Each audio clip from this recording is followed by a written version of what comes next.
européenne d'Ursula von der Leyen a révélé mercredi devant votre hémicycle ce plan de relance de 750 milliards d'euros pour soutenir l'économie qui en a bien besoin par un emprunt mutualisé sur les marchés, et ça c'est une première, dont 500 milliards d'ailleurs seront des subventions directes aux États membres, et ça évidemment aussi c'est une petite révolution, dites-moi.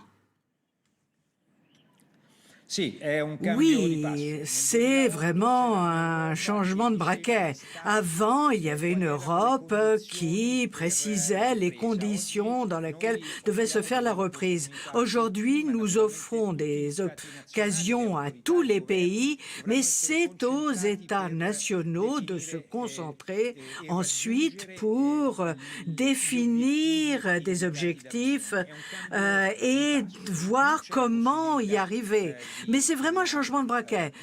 Et il va falloir vraiment, en plus, mettre les ressources nécessaires, donc un montant très important. On ne va pas sortir de la crise avec certaines économies qui s'en sortent et d'autres qui, au contraire, s'effondrent. Il faut vraiment aller de l'avant ensemble.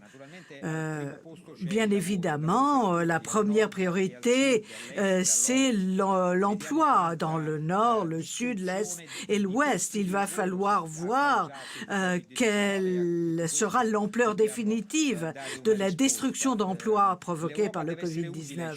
Alors justement, on s'attend à une récession historique, moins 7,4% selon les prévisions, suivie d'un rebond en 2021, plus 6,1%. Qu'est-ce que ça signifie exactement pour le citoyen européen?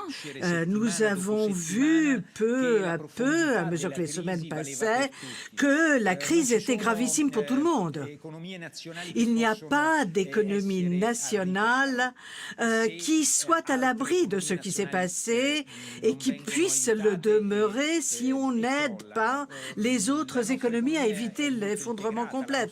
Notre économie est extrêmement intégrée, l'industrie est extrêmement intégrée, le marché européen est une richesse énorme pour tous les citoyens européens. Il faut le protéger, lui donner les conditions d'une reprise.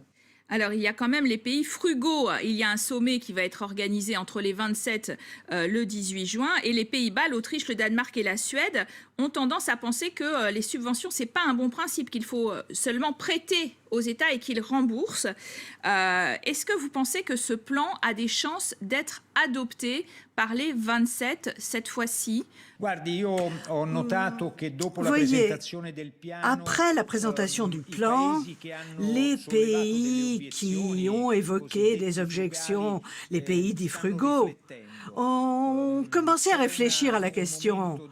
On a l'impression que maintenant, ils sont vraiment en train de réfléchir très normalement et ils doivent faire en sorte que leurs opinions publiques comprennent à quel point ce plan est opportun. Moi, j'ai confiance. Je crois qu'au jour d'aujourd'hui, tout le monde comprend que si le marché dans certains pays venait à s'écrouler, les industries nationales des pays qui se sentent un peu plus forts en souffriraient terriblement aussi. Et je crois que cette prise de conscience correspond au changement de paradigme que nous voyons.